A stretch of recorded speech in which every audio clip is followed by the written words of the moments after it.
Wala naman tayong minomonitor na anumang bagyo or low pressure area sa loob at labas ng ating Philippine Area of Responsibility na may posibleng makaapekto dito sa ating bansa sa mga susunod na araw. Pero patuloy pa rin ang pag-iral ng southwest monsoon or habagat dito sa buong bansa natin. Pero inaasahan natin, nababawasan na rin po yung significant rainfall na dala nitong southwest monsoon sa malaking bahagi ng ating bansa. Pero inaasahan pa rin natin, possible po rin mo yung mga moderate to heavy rains, lalo na dito sa may extreme northern Luzon.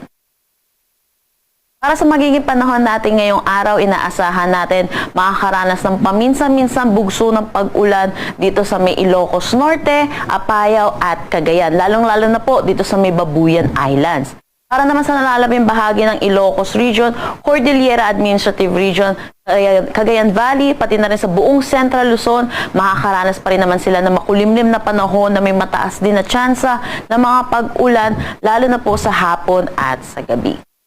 Good news naman para sa mga kababayan natin dito sa may Metro Manila, Bicol Region, Calabarzon at Mimaropa, improving weather na po ang ating nararanasan. Kaya asahan din po natin, may tendency rin po na magiging mainit at maalinsangan na po yung ating mga tanghali hanggang hapon na may mataas na tsansa ng mga pag-ulan, lalo na sa hapon at sa gabi. So, iba yung pag-iingat po para sa ating mga kababayan at huwag pong kalimutan ang payong para sa pananggalang po sa init sa umaga at tanghali at mga pag-ulan sa hapon at sa gabi.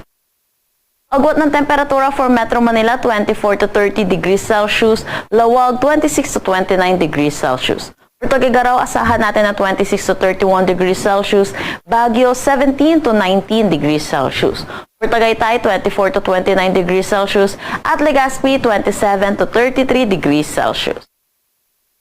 Para naman dito sa may Palawan, Visayas at Mindanao, inaasahan natin maaliwalas pa rin ang kanilang panahon, pero asahan din po natin yung mataas na tsansa ng mga pag-ulan pagdating sa hapon at sa gabi. So ugaliin po natin i-check yung panahon.gov.ph para sa mga nilalabas po natin thunderstorm advisory.